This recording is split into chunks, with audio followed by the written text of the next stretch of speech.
Thank you, Pastor Ray and church, for this special invitation. And it's my honor and my privilege to be with you, and at the same time to bring the Word of God before us. Salamat nga mo ni ang first time nga nag-travel nga kuyog nako akong pamilya. Bakasyon na gikan sa eskwela. Indeed gi-isolate kami sa gitawag nga city nga busy kaayo, and ang amo bakasyon at the same time to be a blessing. Indeed, it's a great blessing nakaabot diri sa lugar. First time sa nako nga naka-preach diri sa inyong pulpito. Salamat, Pastor Ray, for this privilege and opportunity. So, for the sake of our time, and as we give reverence to the preaching of God's Word, even to reading of Holy Word, we would like to ask everybody to stand with me and kindly open your Bible in the book of Nehemiah. We'll be reading the book of Nehemiah, chapter 1 up to 11, and chapter 2 will be jump in verse number 20 for the sake of our time. Nehemiah chapter 1, sundalan ko sa inyong mga mata, and let me read Nehemiah chapter 1. In verse number 1, the words of Nehemiah, the son of Hakaliah. And it came to pass in the month of Sisleu, in the 20th year, as I was in the Shushan the palace, then Hanani, one of my brethren, came, he and certain men of Judah, and asked them concerning the Jews that had escaped, which were left of captivity, and concerning Jerusalem.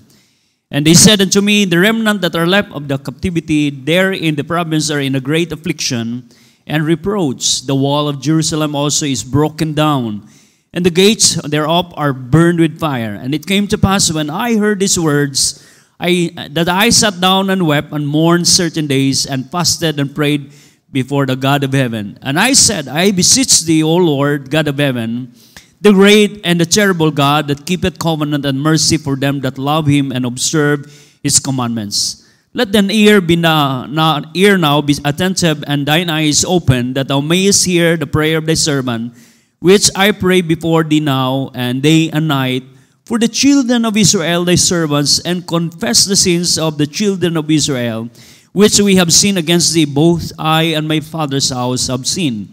We have dealt very corruptly against thee, and I kept not thy commandments, nor the statutes, nor the judgments which thou commandest thy servant Moses. Remember, I beseech thee, the word that thou commandest thy servant Moses, saying, if ye transgress, I will scatter you abroad among the nation. But if you turn unto me and keep my commandments and do them, though they were of you cast out unto the uttermost part of the heaven, yet will I gather them from thence, and will bring them unto the place that I have chosen to set my name there. Now, these are thy servants and thy people, whom thou hast redeemed by the great power, by the strong hand. And, O Lord, I beseech thee, let now thine ear be attentive to the prayer of thy servant, and to the prayer of thy servants, who desire to fear thy name, and prosper, I pray thee, thy servant this day, and grant him mercy in the sight of this man, for I was the king cupbearer. In chapter 2, verse number 20, we're going to jump verse number 20, chapter 2, verse number 20. Then answered I them, and said unto them, the God of heaven, he will prosper us. Therefore, we his servants will arise and build, but ye have no portion, nor right, nor memorial in Jerusalem. Shall we bow down our heads and close our eyes for word of prayer? Our great God, our loving Father, Lord, first of all, thank you. Salamat, Ginoo, sa opportunity ng maghatag this morning. We love you. Thou art our God, our good God and a great God.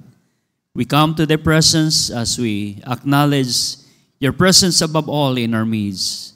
Lord, thank you, dear God, for keeping us, and even this morning, or allowing us to be here. Lord, thou hast said in your word that 2 or 3 gather in name, you will be in our midst. Thank you, Lord, for being with us, your presence. And I pray, dear God, and even Holy Spirit, to work in our midst. Ikaw ang makikistorya ka namo sa among kasing-kasing. Speak to our heart. Speak to our mind. Give us the stillness and the calmness in our spirit, dear God. Ikaw na side, Ginoo, sa mong kasing-kasing, kung may mga kasing-kasing karon nga na-discouraged, I pray, dear God, that you will exhort and encourage them. Those who are been away from you, dear God, I pray, dear God, that you will bring them back to your fold. Huwag na ama sa mong taliwala, Lord, dear God, nga dili pa save, wala pa sila assurance sa ilang kalawasan. I pray, dear God, you're going to save them. Use me. I am your mouthpiece. I am your messenger. And Lord, without the power of the Holy Spirit, without His empowering, Lord, I believe I cannot even speak. Lord, just put word in my mouth and hide me behind this pulpit. Give me the boldness and the utterance to preach thy word, not my word. And I pray, dear God, that every word that will come out of my mouth, Lord, will convict us, will speak to us. Thank you, Lord, for all the members here. Thank you, Pastor Ray, and even the family, and even for my family, dear God, for putting us in the ministry. And the remaining time we have this morning, that your name be lifted up, your word will be magnified in our service. In Jesus' name I pray. Amen. Thank you. Please be seated. You know, Nehemiah was a king's cupbearer. And being a cupbearer was a great privilege, being one of the trusted person. King's cupbearer. One of the trusted person of a king to secure the king from a food poisoning. Muna ang trabaho sa gitawag nga cups bearer. Bago mukaon ng hari, siya una mutilaw. And also is willing to die for the king. And Nehemiah enjoyed the luxury of the palace because he was a king's cups bearer. But on the other hand, Nehemiah, being a Jew, had a great concern upon his brethren, as in the verse number 3. Imong tanawon, verse number 3, nagkaroon sa burden kabugaton. And they said unto me, the remnant that are left of captivity there in the province are in a great affliction and reproach. So nagkaroon sa burden, no, isip usa ka Hudiyo. And I believe, ingana sad ang tinuod nga Kristohanon, na dapat na asay kabugaton when it comes to the work of the Lord. If you are saved, kung ikaw anak sa Ginoo, nasay ko, natagaan ka og kabugaton, burden in your heart in the ministry. That is in the life of Nehemiah.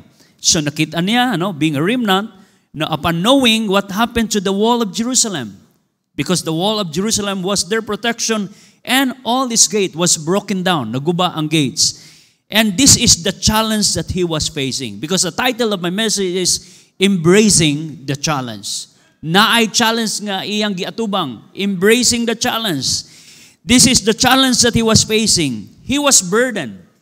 He was burdened by the situation of his brethren and Jerusalem as well. Naa sa kibugaton mahitungod sa kahimtang sa iyang mga kababayan.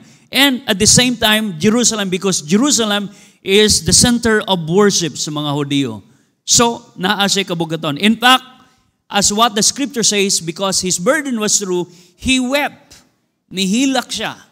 Nihilak siya. As the Bible says, he wept and mourned and fasted and prayed before God because he was true to his burden. Nihilak siya, niampo siya. And because of that, he did not remain unchallenged. He embraced the challenge. Okay? He embraced the challenge. He did not remain unchallenged, but rather Nehemiah embraced it because he was true to his burden. Tinud-anay ang iyang kabugaton, nakita niya. If your heart is real, kung ang imong kasing-kasing para sa ministry, tinud-anay, nasay ko nga dili sirado ang imong mata, nga wala kahimuon. Okay? And we can see in the life of Nehemiah. And the question is, why embrace the challenge? Instead of doing nothing, he did something in order that the wall of Jerusalem and the gates will be rebuilt. Naa siya gihimo, kaya nga naman, maunay ang concern, ang iyang mga katawan. That's why he embraced the challenge. But I will tell you this morning, member of the church, you cannot embrace the challenge unless you understand the will of God. In embracing the challenge, we need to understand the will of God. Because I do believe as a Christian, there is such as God's will. Naadyo'y kabubuton ang Ginoo sa matag usa kanato.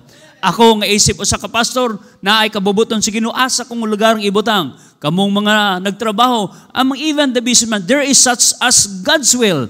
Because the Bible says in Ephesians chapter 5 verse number 17, wherefore be not unwise, but understanding what the will of the Lord is.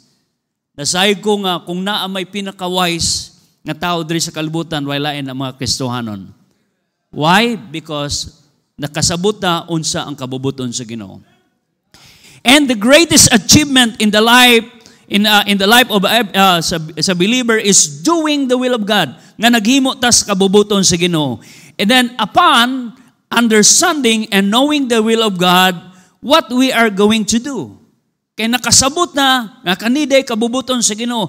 By the way, kung magisgot ang kabubuton sa Ginoo, kitang tanan ang will sa Ginoo nga ang tanan tao diri sa kalibutan masave. Amen. Ang tanan nga tao diri sa kalibutan makaangkon og kalawasan. Ang uban wala maluwas because they refuse to accept Christ as their own personal Savior. Ilang gibilibaran, gisirado ang ilang kasing-kasing, nga dili sila mismo, nga dili sila mo balibad sila sa kalawasan. Pero ang kabubuton sa Ginoo, for God so loved the world that He gave His only begotten Son, that whosoever believeth on Him should not perish. That is the will, the general will of God for every human in this world. Nga ang tao makabaton og kalawasan. That's why you are here. Amen? Tungod kay kabubuton sa Ginoo nga dili ka maimpyerno, kabubuton sa Ginoo nga ikaw makabaton og kalawasan pinaagi kay Jesus Christ, not on religion but by faith in Jesus Christ, but pinaagi sa pagsalig kay Jesus Christ. Now, when it comes to understanding and knowing the will of God, we need to pay attention of it. Tagaan nato og attention. In other words, this is what God wants us to be doing. Kung magisgota about the will of God, it talks about the ministry. When it talk about the will of God, it talks about the souls of men. Kalag sa mga tao. Kaya nasayta nga ni-exist ang simbahan para sa kalag sa tao. That's why we have missionaries. You send out missionaries to a local and the foreign. Why? Because of the souls of men. Because this is the will of God. And when Nehemiah knew, di ba? In the life of Nehemiah, when Nehemiah knew the situation, he responded right away. Right away. Diha dayon, katong nahibalan, nadunggan, ug nagbalita niya, he responded away because he understand the plan of God in his life. He pay attention. He pay attention on it because he realized that this is the most important thing that he can do in his life, aside from being a cup bearer, because this is the plan of God. And tinud-anay sa kinabuhi sa Kristohanon, a member of the church, that the plan and the will of God is more important than our own plan or our own will. Because by doing the will of God, you are living for God's purpose in your life. By doing the plan of God and the will of God, that is God's purpose in our life. Natay ko nga, naay katuyuan ng Ginoo ngano ka giluwas. Naay katuyuan Ginoo ngano gibutang ka diri sa iglesia. Amen? Naay katuyuan ng Ginoo, why God had given you this ability? Why had given you this talent? Why He have given you this treasure? Always remember, not just for self-consumption, but for the glory of God. Dili na sa atong kaugalingon nga kalipay, gitagaan ta kinabuhi sa Ginoo, gitagaan ta og talent sa Ginoo, gitagaan ta treasure sa Ginoo, not for our self-consumption, but above all, for the glory of God. We need to pay attention. We need to understand the will of God.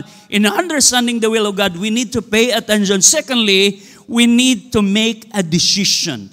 Dapat na atay decision paghimuon. Muna kung naay mo forward, nihimog decision. And I believe Pastor Ray, in his life, he made an important decision to follow the will of God in his life. In my life, in the life of the Bible students, and even the missionary, we need to make a decision.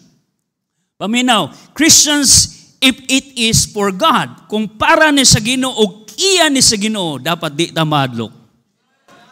Kung kanang decision para sa Ginoo o iya sa Ginoo, don't be afraid.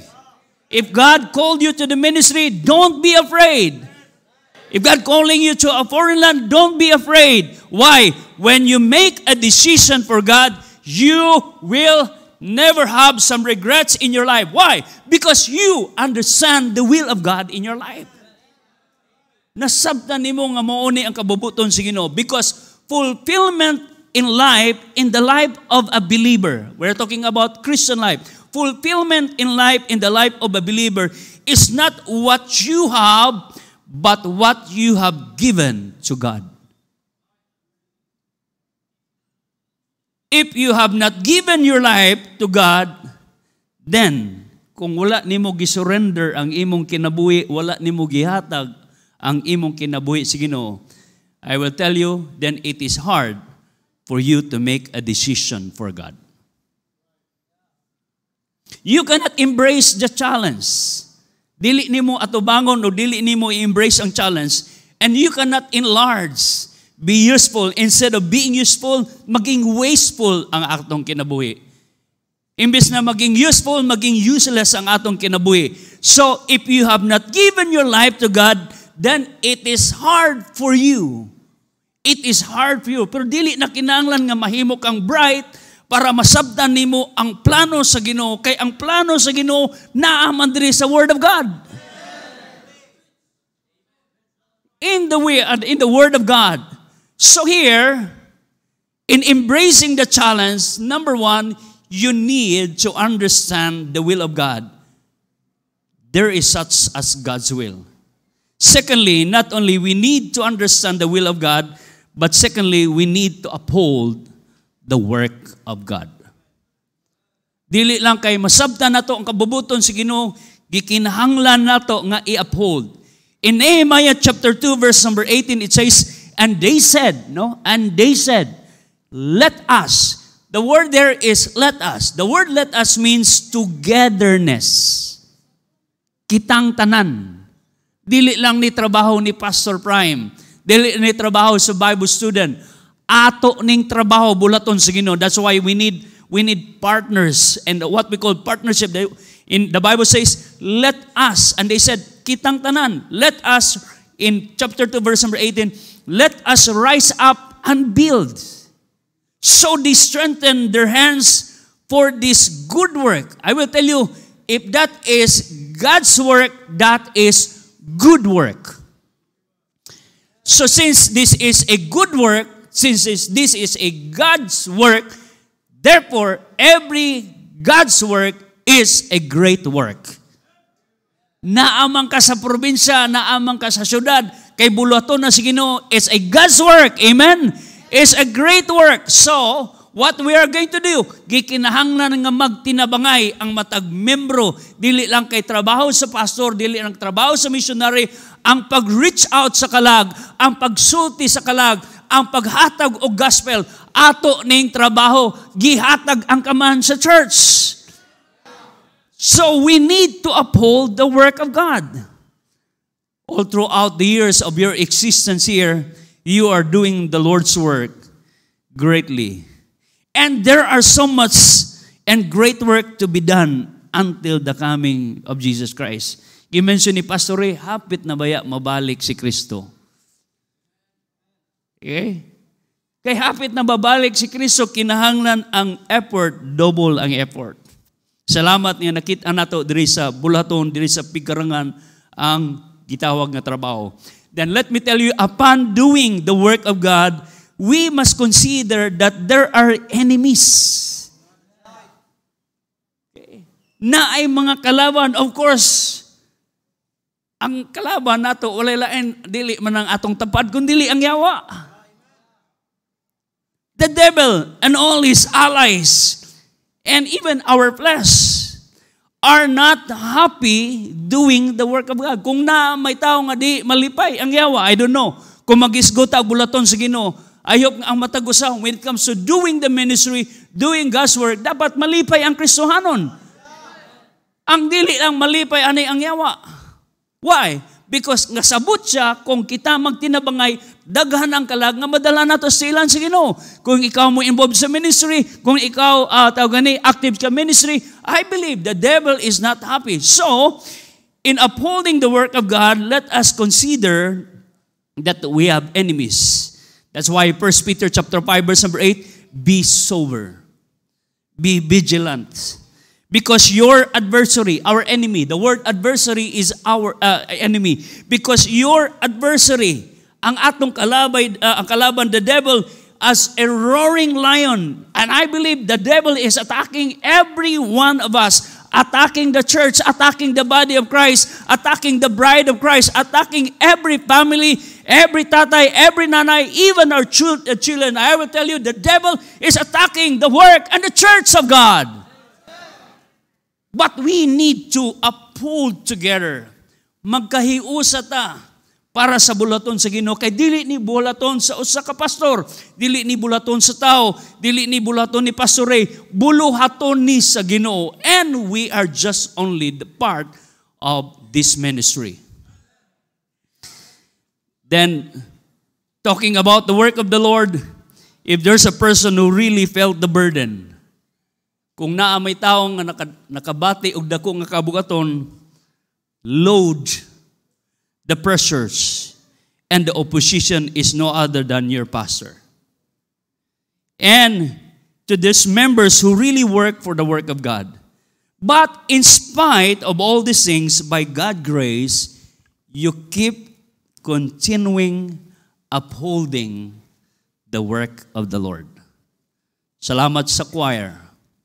Salamat sa mga leaders na hangtod karon nagpadayon mo o by God's grace until the coming of the Lord Jesus Christ that you will remain in the service of the Lord. O kamusad nga mga member nga magpadayon mo nga mahimong matinud-anon sa pagpangalagad sa Ginoo.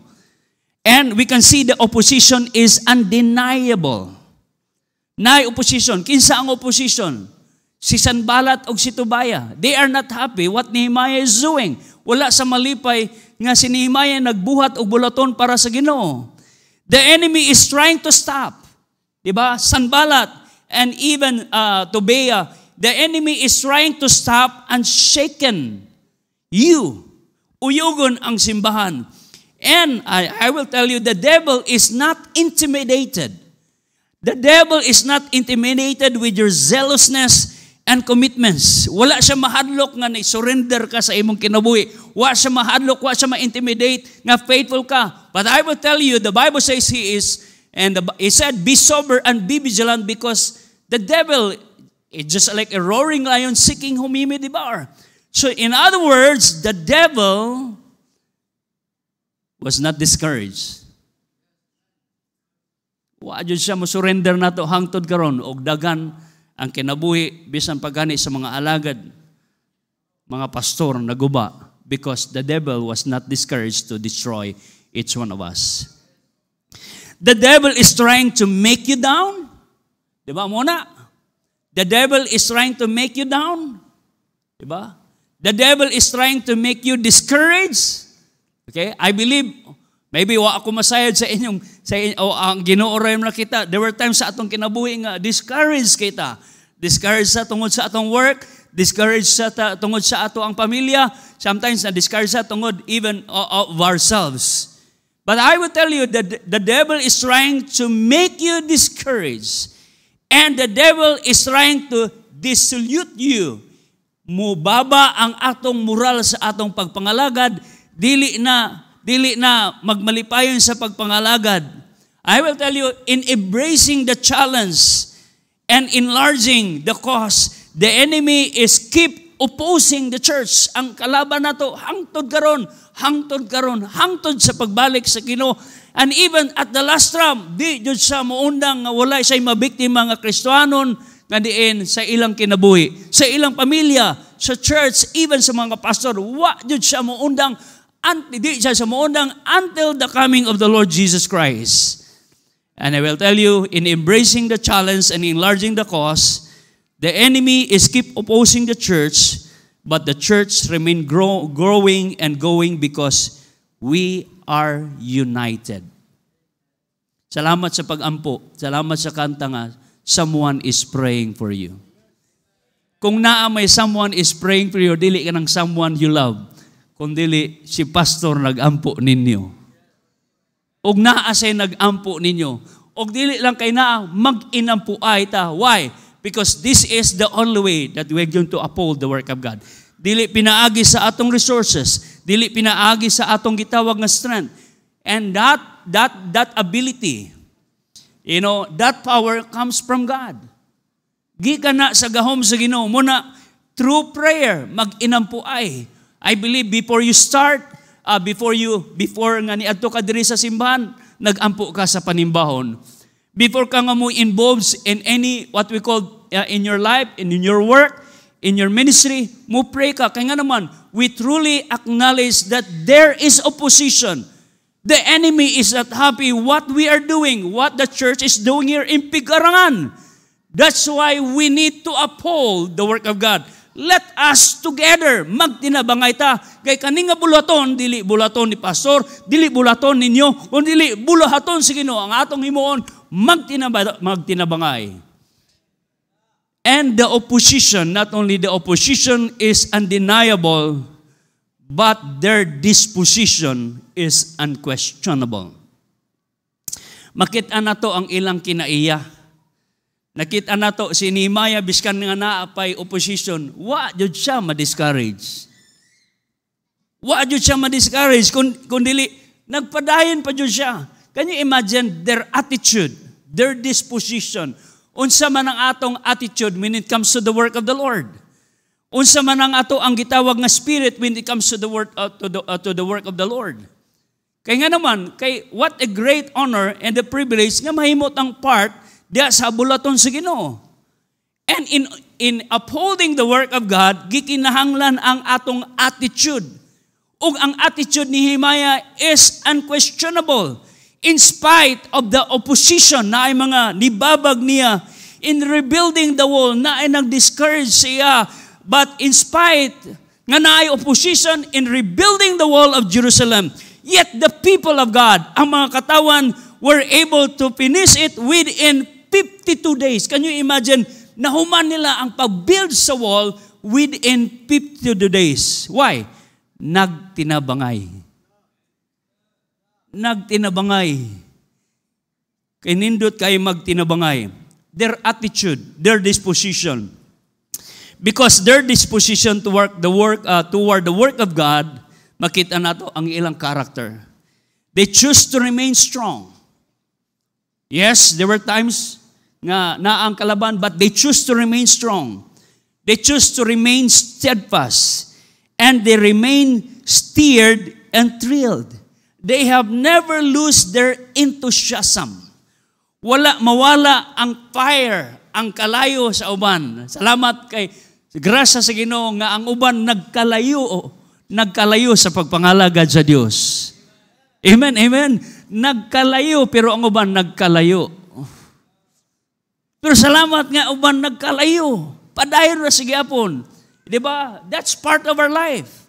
Na ay problema. Bisan asa ka nga bahay na ay problema. Pero mawad sila o kusog.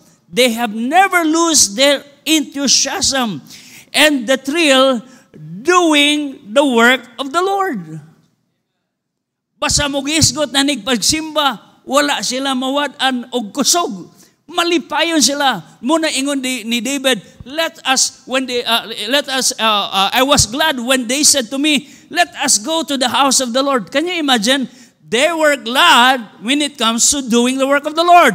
They are glad, David was glad when it comes to worshiping the Lord. And some are not glad, but some are mad. I hope that you are glad. Are you glad that you're in the church of God? Some are mad. I hope that you are mad. You are not mad, but you are glad. Why? Because we are here to worship and to honor the Lord. When it comes to working the Lord, this is not the work of a man. This is the work of God. There must be an enthusiasm and thrill in working and even doing the work of the Lord. And that's the life of Nehemiah. His disposition was unquestionable. Makaingon ka, grabiha, no?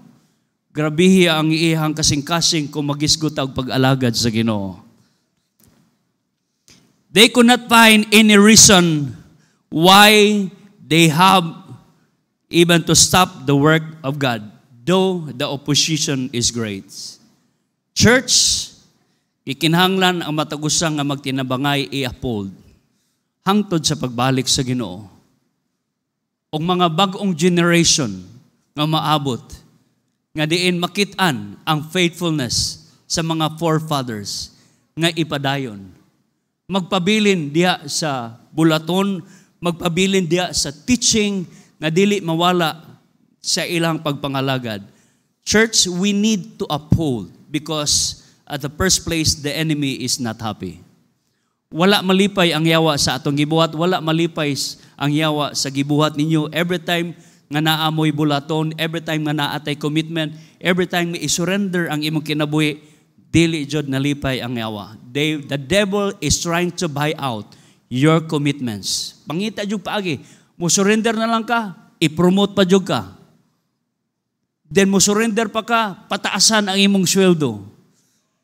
Ihatag nimong kinabuhi, naay nindot ang offer, katungwa ka mo surrender, perting daghanag, walay offer. Karon nga ni surrender na ka, imong ihatag imong kinabuhi, daghanag offer. Kaya naman, because the devil is trying to buy out our commitments. You know, when it comes to the work, nakaihatag para sa Ginoo, and then, of course, the devil is not happy, sumangitag pa maagi ang yawa, unsaon na. Pero, nagkahiusa sila. Why? Because they understand first the will of God. And they try to uphold, not just only Nehemiah, but those brethren who have the burden, who have the heart for the ministry. That's how we embrace the challenge. Inga na ba ang atong pag-utubang, pag-embrace sa challenge sa atong kinabuhi sa imong personal nga life?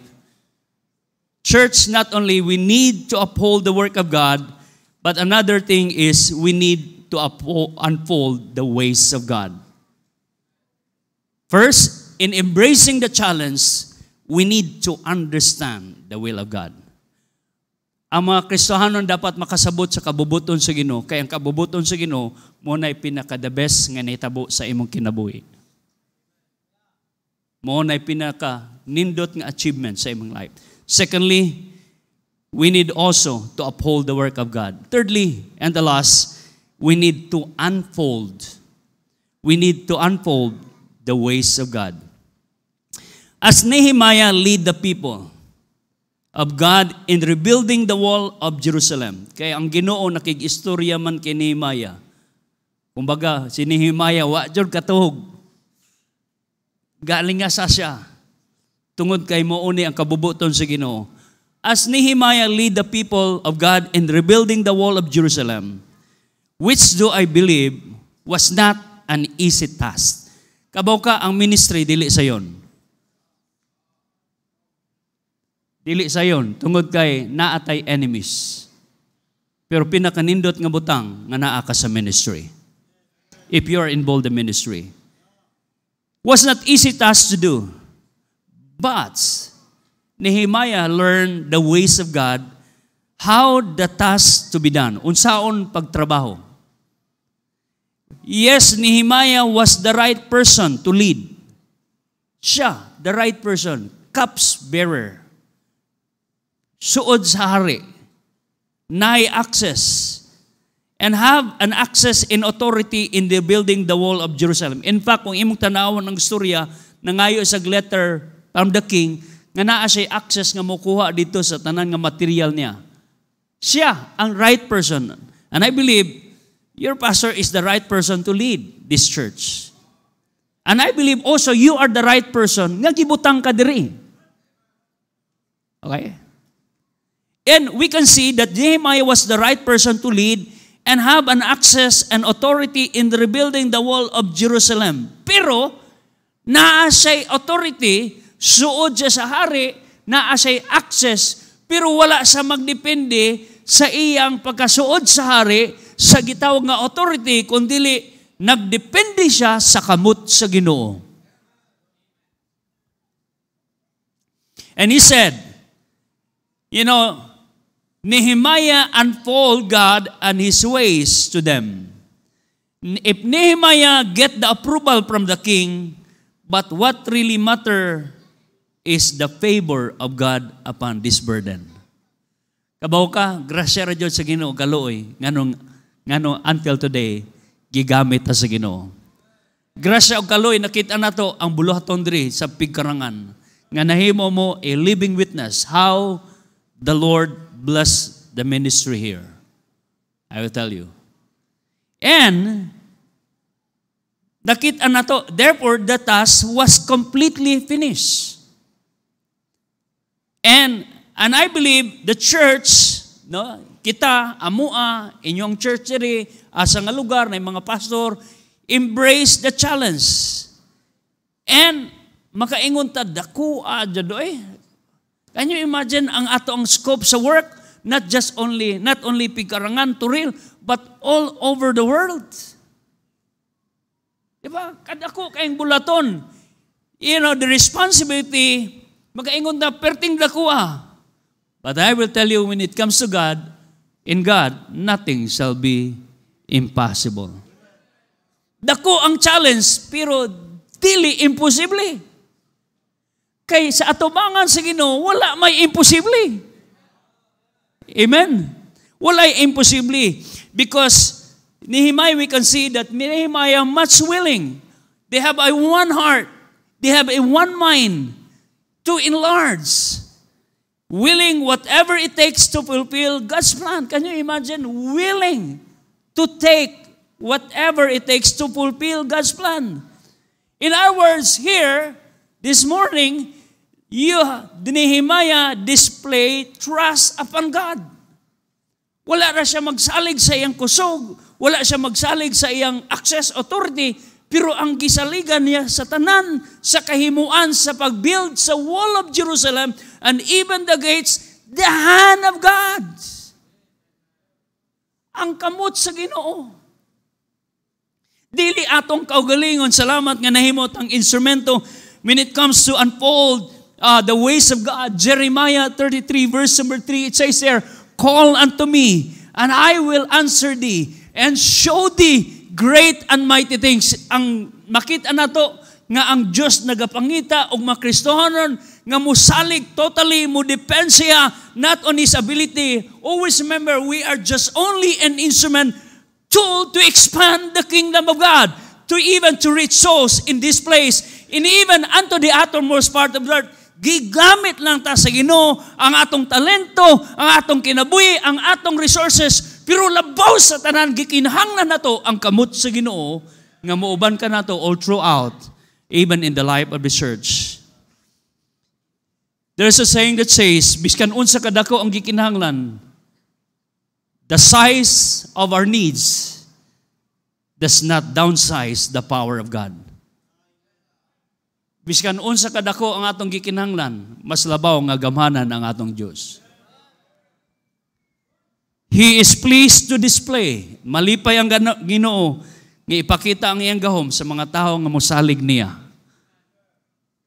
Mosalig niya. He displays His power over our needs when we totally depend upon Him and His ways. Church members, plain unsa pada, Bible students, missionaries, businessmen, mga professional, whatever state you are, inyong kahimtang, remember, God's work done in God's way will never lack God's supply. Biskan unsa pa ang kadako sa pananawon, mas dako ang atong Ginoo og dili ta pasagdan sa Dios. Kay nga naman, kay kaning bulaton, iya sa Dios. Dili ni iya sa tao. Salamat nga naiingani nga work. I'm so glad. Nalipay mi nga simbahan nga ingani og nagtinabayan, makita nato ang inyong kasing-kasing sa inyong pastor sa mga membro nga nagkiusa. Why? Because it cannot be done by one person. or it cannot be done by your strength alone. It can be done by the power of God. O ipakita na sa Ginoo personally nimo sa imong kinabuhi, dili lang sa church. Not sa church, but in your life. Nga ipakita sa Ginoo nga kaya sa Ginoo buhaton ang mga great and mighty things in your life. Dili ako, dili si Pastor Rick, dili ikaw. What really matters, kinsa ang atong Ginoo. And he said, call unto me, and I will answer thee, and show thee great and mighty things which thou knowest not. Because God's work done in God's way. Bulaton sa Ginoo, atong buhaton sa pamaagi sa Dios. Kani kinasing-kasing man eh. Wala may tikas-tikas na eh. Tinud-anay man eh. God's work done in God's way will never lack God supply. The Bible gives us a reference on how God works and performs miracles. Kabaw ka kung ang Ginoo mo trabaho sa atong kinabuhi, kabaw ka ang kalawasan nato. Kung naa may milagro, ang dako nga milagro sa atong naitabo sa atong kinabuhi, kanang kaluwasan nato. Dili lang kay ang physical nga milagro nakita no. Kung naa may milagro naitabo sa atong kinabuhi, kana buhat sa Ginoo kalawasan nato. Kay nga naman, kay dili na buhat nimo, dili na buhat sa takon, dili buhat sa Ginoo. Amen. Of course, we can see that. But in the Bible gives us a reference on how God works and performs miracles in a different way. Because the Bible is a miracle book and recorded the power of God, and for us to really, trust and depend on God, not on ourselves, not on my ability, not on our resources, but on the hand of God. Kay kani nakita nato, dili man sa abilidad, dili man nato i-ascribe sa tao, kung dili ibalik man nato ang glory sa Ginoo. Kay kung wala ang kamot sa Ginoo, dili ni mahitabo or mahitabo sa imong kinabuhi. Why? Tungod kay kita limitado, pero ang Ginoo unlimited man. We can see Prophet Elijah, how God sustained him and supply his need in the time of a great famine. Ingana, gahom sa Ginoo. In feeding the multitude, gipakita sa Ginoo ang iyang gahom, how Jesus used the lad, ang bata. How He used the lad with his, 5 loaves of bread and 2 fishes in feeding the multitude. Can you imagine? 5 ka tinapay o 2 ka isda, gipakita sa Ginoo ang iyang power. In feeding the multitude and having more enough, Moses and the Israelites' deliverance, crossing the Red Sea, ang gigamit, rod. Why? Because it tells us it's not about rod, it's not about 5 loaves of bread, but it is all about the power of God. And God will display His power to those who will trust Him. Musali ka na, muna ang kaluwasan.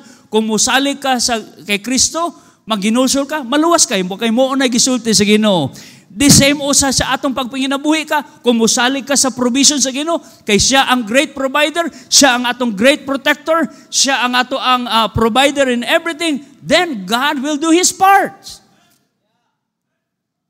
And we cannot outsource the ways of God. Kaya can you imagine, ang atong Ginoo unlimited man. We cannot outsource the ways of God, and we cannot figure it out giunsa sa Ginoo. Giunsa sa Ginoo. Giunsa sa Ginoo gisupply ang tanan sa atong kinabuhi. Kaya naman para kanunay nga maamisa nga atong Ginoo is a powerful God. Kay kung dili na ka maamiss sa Ginoo, there's something in our hearts na ay problema na atong pagsalig diya sa Ginoo. Church, as we embrace the challenge, let us not only, we need to understand the will of God, we need to uphold the Word of God, but the last thing is we need to unfold the ways of God. Pwede na ito maklaim na sa atong kinabuhi. Kung ikaw karon, ikinahanglan nimo ang kalawasan, simple lang ang kalawasan, dawata si Kristo, inulsuli ang imong sala, andam ang Diyos nga maluwas nimo. Biskan unsa ka makasasala. Ikaw ordinaryo nga tao, gamay, bata, ordinaryo ka nga tao. Kung musalig ka, ipakita nimo ang pagsalig nimo sa Ginoo, ipakita sa Ginoo ang iyang gahom sa imong kinabuhi in a very personal way. I hope that this message muhatag natog hagit sa atong Christian life nga dili ta magpabilin nga stagnant or dormant sa atong Christian life, kundi we keep growing because there's a challenge that we need to embrace. And we need the help of God. Shall we bow down the heads and close our eyes for the prayer? Dalaygo na mga Diyos, amahan na mo langit nun. Salamat kayo, Ginoo, sa privilege, the opportunity this morning. Lord, kaning bahin, imo lang ko gigamit aman. My time is done. But Lord, I know that you are not yet done in the life of every person diri sa among taliwala karon member. Salamat sa mga members nga naa karon. And I pray, dear God, nga dili lang kay nadungog nila ang mensahe, kundi, Lord, mo create ni something in their life, just like in the life of Nehemiah, na nagkaroon siya og gitawag nga burden. Lord, tagai kami, ingana nga klaseng nga kinabuhi kasing-kasing. And when it comes to the ministry, when it comes to the work, importante, Lord, nga naami kabugaton because you want us to be a part of building the kingdom or building your ministry here. Even Pastor Ray. Muna ama sa mong taliwala karon Ginoo, ay ginahanglan niya ang kaluwasan. Lord, I pray nga sa iyang kasing-kasing, na diin ang kaluwasan o sa ni kadako nga milagro nga nitabo namo o sa tao nga motuo kay Kristo nga iyang personal nga maluwas. O sa mga membro usab Ginoo nga naa karon. Lord, akong gihangyo ang imo pag-work sa ilang kinabuhi in the very special way sa nubo o gamay nga invitation this morning. Oh God, I trust upon you. Thank you for using me. Thank you for your word. Thank you for the messages nga magihatag, Lord, this morning. We glorify you as our God, and I trust you, God, to work in this invitation in the heart of your people. Lord, thank you so much for using thy servant this morning. Thank you, Pastor Prime. I ask everybody to please stand up while your eyes closed and bow your head. Mga bata, diri sa tubangan. Mga bata. Keep white. Mga bata, keep white. Just bow your head and close your eyes. Maghimutan nining invitation. First of all, I would like to invite sa atong bisita karon. Maybe we have visitors this morning nga wa pa kakasiguro nga human sa imong kamatayon ang imong kalag aha padulog. You are not sure about your soul nga moadto ba sa langit. The Bible says in John chapter 3 verse 16, for God so loved the world that He gave His only begotten Son, that whosoever believeth on Him should not perish but have everlasting life. Ang Diyos na higugma nimo, iyang gihatag ang iyang bugto nga anak nga mao si Jesus Christ. Nagpakamatay dito sa cross aron ang tanan nga mosalig kaniya kang Kristo dili malaglag kundi dili makabaton sa kinabuhing dayon. There is no other way nga makaadto ta sa langit kundi dili gawas kung pinaagi ni Jesus Christ.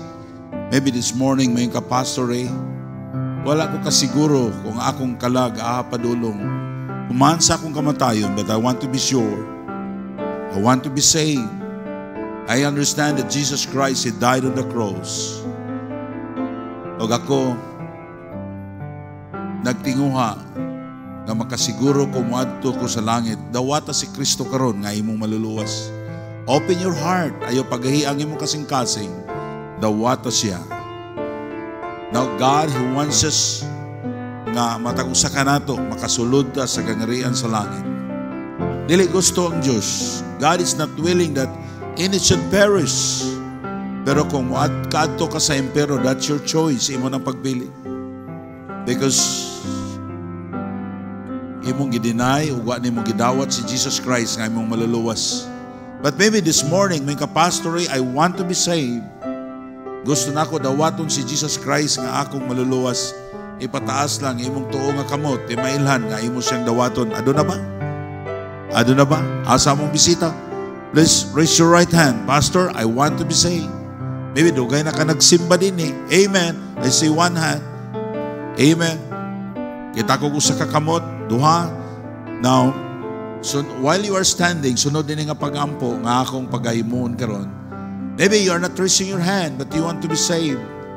Call the name of the Lord Jesus Christ. Sunod din nga pagampo nga akong pagahimuon karon while you are standing. Inakinahanglan nga imo pangkusgon, but while you are standing, sunod kanining pagampo aron imong madawat si Jesus Christ nga imong mangluluwas. Ginoong Hesus, salamat kayo nga ikaw nagpakamatay dito sa cross. Pasaylo ako sa akong mga sala. Ako kang dawaton karon nga akong maluluwas. Please come to my heart and save me.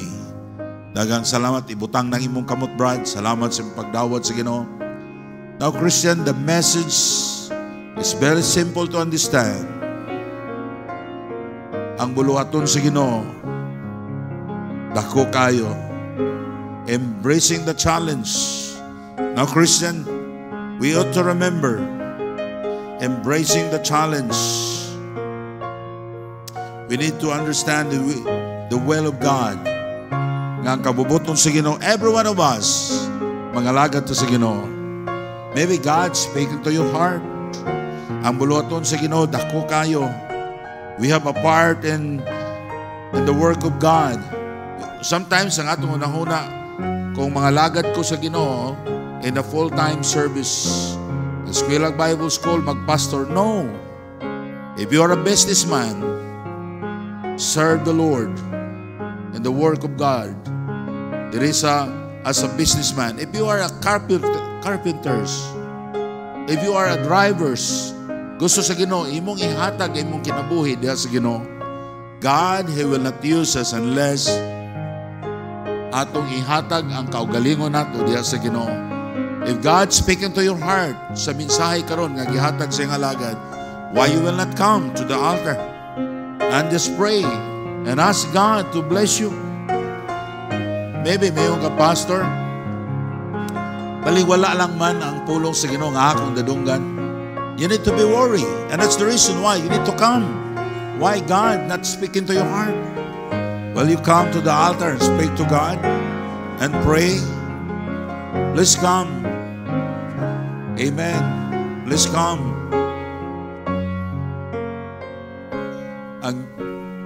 Ang buluhaton sa Ginoo, gibutang sa Ginoo dinhi, aron dinhi ta mga lagad sa Ginoo.